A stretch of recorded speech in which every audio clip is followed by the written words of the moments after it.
আসসালামু আলাইকুম রহমতুল্লাহ। দিন ইসলাম নলেজ চ্যানেলে আপনাদের স্বাগতম।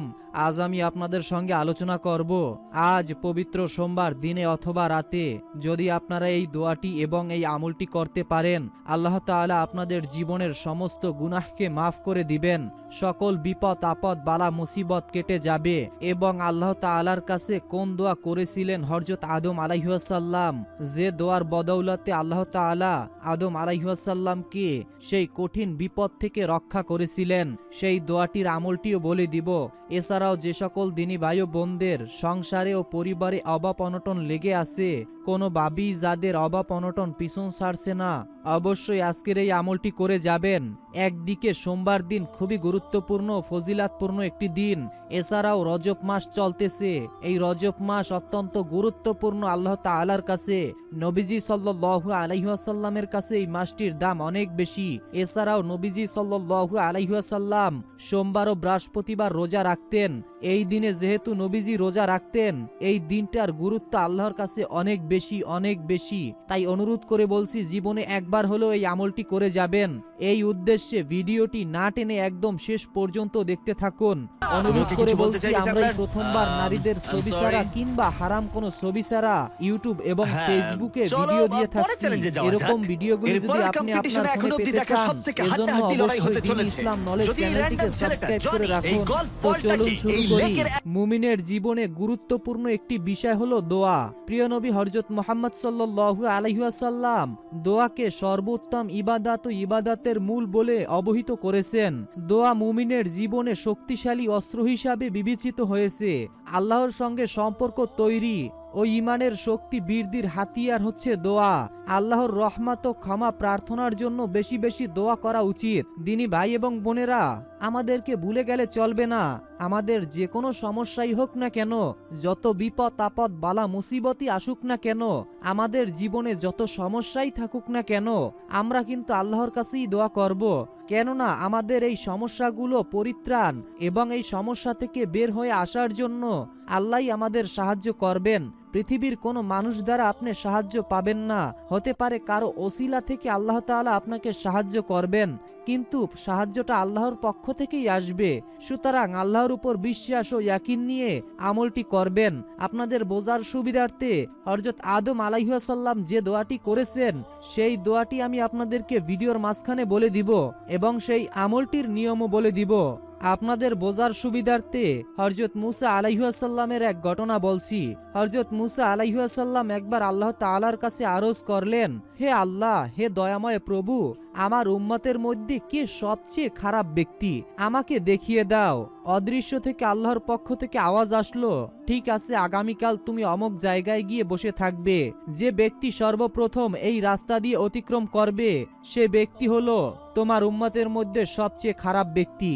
এই কথা শুনে হযরত মুসা আলাইহিস সালাম ঠিক সময় নির্দিষ্ট জায়গায় বসলেন, কিছুক্ষণ অপেক্ষা করলেন। এরপরে সে দেখতে পেল কিছুক্ষণ পর এক ব্যক্তি একটি ছেলেকে কোলে নিয়ে সেই রাস্তাকে অতিক্রম করলো। হযরত মুসা আলাইহিস সালাম তাকে দেখে মনে মনে বলল, হায়, এই ব্যক্তি আমার উম্মতের মধ্যে সবচেয়ে খারাপ। কিছুক্ষণ পরে হযরত মুসা আলাইহিস সালামের ইচ্ছা হলো তার উম্মতের সবচেয়ে ভালো ব্যক্তিকে দেখতে। আল্লাহর নিকট এবার আরজ করলেন, হে আল্লাহ, হে দয়াময় প্রভু, এবার আমার উম্মতের মধ্যে কে সবচেয়ে ভালো ব্যক্তি, তাকে আমাকে একটু দেখিয়ে দাও। এবারও আল্লাহর পক্ষ থেকে অদৃশ্য থেকে আওয়াজ এলো, হে মুসা, পথের ধারে বসে থাকো। সন্ধ্যাবেলা যে ব্যক্তি সর্বপ্রথম আসবে, সে হলো তোমার উম্মতের মধ্যে সবচেয়ে ভালো। আল্লাহর এই আদেশ পেয়ে সন্ধ্যাবেলা হযরত মুসা আলাইহিস সালাম সেই নির্দিষ্ট জায়গায় বসলেন। কিছুক্ষণ পরে সে দেখতে পেল সকালবেলা যেই ব্যক্তি ছেলেকে কোলে নিয়ে গিয়েছিল, সে আবারও সেই একই পথ দিয়ে তার ছেলেকে কোলে নিয়ে আবারও বাড়ি ফিরছে। তাকে দেখে হযরত মুসা আলাইহিস সালাম অত্যন্ত অবাক হয়ে গেলেন এবং গভীর চিন্তায় পড়ে গেলেন। হযরত মুসা আলাইহিস সালাম আল্লাহ তাআলার কাছে আরজ করলেন, হে দয়াময় প্রভু, আমি এটা কি দেখেছি? সকালবেলা যে সবচেয়ে খারাপ ব্যক্তি ছিল, সন্ধ্যায় সে কিভাবে সবচেয়ে ভালো ব্যক্তি হয়ে গেল? আবারও আল্লাহর পক্ষ থেকে অদৃশ্য থেকে আওয়াজ আসলো, হে মুসা, সকালে যখন এই ব্যক্তি ছেলেকে সাথে নিয়ে তোমাকে অতিক্রম করে জঙ্গলে প্রবেশ করলো, তখন ছেলে তাকে প্রশ্ন প্রশ্ন করেছিল, বাবা এই জঙ্গলটা কত বড়? সেই ব্যক্তি তার ছেলের প্রশ্নের জবাবে বলেছিল, বাবা এই জঙ্গলটা অনেক বড়। ছেলে তাকে আবারও প্রশ্ন করলো, বাবা এই জঙ্গল থেকে কি বড় কোনো কিছু আছে? তখন তার বাবা বলেছিল, হ্যাঁ বাবা আছে, ওই যে পাহাড়গুলো দেখতে পাচ্ছ ওগুলো এই জঙ্গলের থেকেও বড়। ছেলে পুনরায় তাকে আবারও প্রশ্ন করলো, বাবা এই পাহাড় থেকে কি বড় কোনো কিছু আছে? বাবা তখন বলল, হ্যাঁ বাবা আছে, এই আকাশ যে দেখতে পাচ্ছ এই আকাশ হচ্ছে পাহাড়ের চেয়েও অনেক বড়। ছেলে তাকে আবারও প্রশ্ন করলো, বাবা আকাশের থেকে কি বড় কোনো কিছু আছে? সেই ব্যক্তি বলল, হ্যাঁ বাবা আছে, এই যে আকাশ দেখতে পাচ্ছ এই আকাশের থেকেও বড় হচ্ছে আমার পাপ। ছেলে বাবার এই উত্তর শোনার পর বলল, বাবা তোমার পাপের থেকে বড় কি কোনো কিছু আছে? তখন সেই ব্যক্তি চিৎকার দিয়ে কান্না করে লজ্জিত হয়ে গম্ভীর সুরে বলল, আছে বাবা, আমার পাপের থেকেও আল্লাহর রহমত অনেক বড়। হে মুসা, তুমি শুনে রাখো, ওই ব্যক্তির পাপের অনুভূতি ও অনুশোচনা আমার এতই পছন্দ হয়েছে যে আমি তাকে তোমার উম্মতের সবচেয়ে খারাপ ব্যক্তিকে সবচেয়ে ভালো ব্যক্তি বানিয়ে দিলাম। আল্লাহু আকবার, আল্লাহু আকবার। প্রিয় দিনী ভাই এবং বোনেরা, এই ঘটনা থেকে আমি কি শিক্ষা গ্রহণ করতে পারলাম? এই ঘটনা থেকে আমরা অনেক কিছুই শিখতে পারি। আপনি কত পাপ করেছেন, কত অন্যায় করেছেন, আল্লাহর রহমতের শেষ নেই। আপনি যদি আকাশ পরিমাণ গুনাহ নিয়ে আল্লাহর দরবারে হাজির হন এবং আল্লাহর কাছে ক্ষমা চান, আল্লাহ আপনার আকাশ এবং বাতাস পরিমাণ গুনাহকে ক্ষমা করে দিবেন। আল্লাহর রহমতের শেষ নেই। আজকে যেই দোয়া এবং যেই আমলের কথা আপনাদেরকে বলবো এবং যেই দোয়া আপনাদেরকে শিখিয়ে দিব, এই দোয়া এবং এই আমলটি যদি আপনারা করতে পারেন, আপনাদের জীবনের সমস্ত গুনাহ আল্লাহ মাফ করে দিবেন। যত বিপদ আপদ বালা মুসিবতই আসুক না কেন আপনার জীবনে অফুরন্ত শান্তি আল্লাহ তাআলা দিবেন ইনশাআল্লাহ। তো প্রিয় দিনী ভাই এবং বোনেরা, আমলটি এবং দোয়াটি জানার আগে আমরা পবিত্র কোরআনের একটি সূরা শুনবো।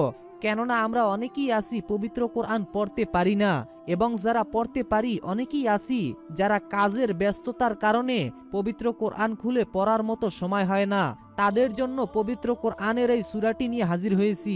কেননা আমরা জানি যে কোরআন তেলাওয়াত করলে যেমন সওয়াব পাওয়া যায়, যেমন নেকি পাওয়া যায়, তেমনি কোরআন তেলাওয়াত শুনলে একই নেকি এবং একই সওয়াব পাওয়া যায়। আপনি যদি কোরআনের এই সূরাটি শুনতে পারেন, প্রতিটা হরফে আপনার আমলনামায় 10টি নেকি ফেরেশতারা লিখে দিবে। যতক্ষণ এই সূরাটি শুনবেন আপনি, ততক্ষণ আপনার উপর আল্লাহর রহমত নাজিল হবে, ততক্ষণ আপনার উপর থেকে বিপদ আপদ বালা মুসিবত সরে যাবে। আপনি যদি এই সূরাটি আপনার ঘরে জোরে জোরে বাজান, আপনার ঘর থেকে সকল প্রকার ক্ষতি আল্লাহ সরিয়ে দিবেন, সকল বিপদ থেকে হেফাজত করবেন ইনশাআল্লাহ।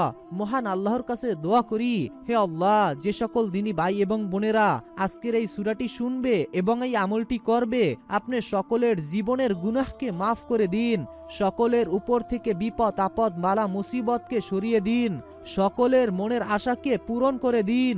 যারা অসুস্থ আপনি তাদেরকে সুস্থতা দান করুন, যারা ব্যবসা করতেছে আপনি তাদের ব্যবসার ভিতরে খায়রে বরকত দান করুন, আমিন। কমেন্ট বক্সে আপনি আমিন লিখে উন্মুক্ত দোয়ায় শরীক হয়ে থাকুন, কেননা কে জানে কখন কার মুখ থেকে বলা আমিন আল্লাহ তাআলা কবুল করে নেন। তো আগে আমরা সূরাটি শুনবো, এরপরে দোয়া এবং আমল সম্পর্কে জানবো। তো চলুন সূরাটি শুনে নেওয়া যাক। প্রিয় দিনী ভাই এবং বোনেরা, আমি আশা করি আপনারা সকলেই মনের গভীর থেকে এই সূরাটি শুনেছেন এবং আপনাদেরকে সুসংবাদ জানাচ্ছি মহান আল্লাহর পক্ষ থেকে। আপনারা এই সূরাটি যে শুনেছেন, প্রতিটা হরফে আপনারা 10টি করে নেকি পেয়েছেন এবং যতক্ষণ আপনি সূরাটি শুনেছেন আপনার উপর থেকে সকল প্রকার শয়তানি ক্ষতি, মানুষের ক্ষতি, সকল প্রকার ক্ষতি আপনার উপর থেকে আল্লাহ তাআলা সরিয়ে দিয়েছেন এবং ফেরেশতারা আপনাদের জন্য দোয়া করতেছে। তো এখন আমি আপনাদেরকে সর্বপ্রথম যেই দোয়াটি বলে দিব সেটি হচ্ছে আমাদের আদম আলাইহিস সালাম যে দোয়াটি আল্লাহর কাছে করেছিলেন এবং যে দোয়ার বদৌলতে আদম আলাইহিস সালামকে আল্লাহ তাআলা ক্ষমা করে দিয়েছেন, এবং এই দোয়ার বদৌলতে আপনার জীবনের সকল বিপদ আপদ বালা মুসিবতকে আল্লাহ সরিয়ে দিবেন। তো সর্বপ্রথম আমি আপনাদেরকে দোয়াটি বলে দিচ্ছি, মনোযোগের সাথে দোয়াটি শুনবেন এবং মুখস্থ করে রাখবেন। আপনারা অনেকেই আছেন যারা দোয়া মুখস্থ করেন না, অবশ্যই আগ্রহের সাথে দোয়াটি মুখস্থ করে রাখবেন, যে কোনো সময় যে কোনো অবস্থায় এই আমলটি করতে পারবেন। বিসমিল্লাহির রহমানির রহিম। রব্বানা জালামনা আনফুসানা ওয়া ইল্লাম তাগফির লানা লানাকুনান্না মিনাল খাসিরিন। আমি আপনাদের সুবিধার জন্য দোয়াটি আরো একবার বলে দিচ্ছি, মুখস্থ করে রাখুন। রব্বানা জালামনা আনফুসানা ওয়া ইল্লাম তাগফির লানা লানাকুনান্না মিনাল খাসিরিন। দোয়াটির অর্থ হচ্ছে, হে আমার রব, আমরা নিজের উপরে জুলুম করেছি, আর যদি আপনি আমাদেরকে ক্ষমা না করেন এবং আমাদের দয়া না করেন তবে অবশ্যই আমরা ক্ষতিগ্রস্তর অন্তর্ভুক্ত হব। সূরা আরাফ আয়াত 23, অর্থাৎ সূরা আরাফে এই আয়াতটি বর্ণিত হয়েছে। তো দিনী ভাই এবং বোনেরা, অবশ্যই আপনারা এই দোয়াটি মুখস্থ করে রাখবেন। তো এখন আমি আপনাদেরকে যেই দোয়াটি বলে দিব, এই দোয়াটি পড়ার ওসিলায় আপনাদের উপরে জান্নাত ওয়াজিব হয়ে যাবে। সুবহানাল্লাহ সুবহানাল্লাহ। বিসমিল্লাহির রহমানির রহিম। রদিতু বিল্লাহি রব্বাও অবিল ইসলামি দিনাও অবি মুহাম্মাদিন নাবিয়া ও রসুলা সাল্লাল্লাহু আলাইহি ওয়াসাল্লাম। অর্থ, আমি আল্লাহকে রব, ইসলামকে দিন এবং মুহাম্মদ সাল্লাল্লাহু আলাইহি ওয়াসাল্লামকে রাসূল হিসাবে সন্তুষ্ট চিত্তে মেনে নিয়েছি। আবু সাউদ খুদরি রাদিয়াল্লাহু তাআলা আনহু থেকে বর্ণিত, রাসূলুল্লাহ সাল্লাল্লাহু আলাইহি ওয়াসাল্লাম ইরশাদ করেছেন, যে ব্যক্তি দোয়াটি পড়বে তার জন্য জান্নাত ওয়াজিব হয়ে যাবে। হাদিসে আছে, এই কথা শোনার পর আবু সাউদ খুদরি রাদিয়াল্লাহু তাআলা আনহু আনন্দে বিস্মিত হয়ে যান। সুবহানাল্লাহ সুবহানাল্লাহ। আবু দাউদ শরীফের হাদিস। তো ইসলাম প্রিয় দিনী ভাই এবং বোনেরা, এখন আমি আপনাদেরকে যে দোয়া বলে দিব, এই দোয়াটির ওসিলায় আল্লাহ আপনার জীবনের সমস্ত গুনাহকে মাফ করে দিবেন। আপনার জীবনের 60, 70, 80 বছরের গুনাহকে আল্লাহ মাফ করে দিবেন, ক্ষমা করে দিবেন। বিসমিল্লাহির রহমানির রহিম। রব্বানা লা তুআখিজনা ইন্নান সিনিনা ওয়া আখতানা। রব্বানা লা তুআখিজনা ইন্নান সিনিনা ওয়া আখতানা। এই দোয়াটি অবশ্যই আপনারা মুখস্থ করে রাখুন। তো আপনারা এই আমলটি কিভাবে করবেন? এই আমলটি করার আগে সর্বপ্রথম আপনাদেরকে ওযু অবস্থায় থাকতে হবে। এরপরে আপনারা সর্বপ্রথম নবীজির উপরে দুরূদ শরীফ পড়ে নেবেন মাত্র 21 বার। 21 বার দুরূদ শরীফ পড়ার পর এরপরে আপনারা আমি যেই দোয়াগুলো বলে দিলাম, এই দোয়াগুলো 7 বার করে পড়বেন।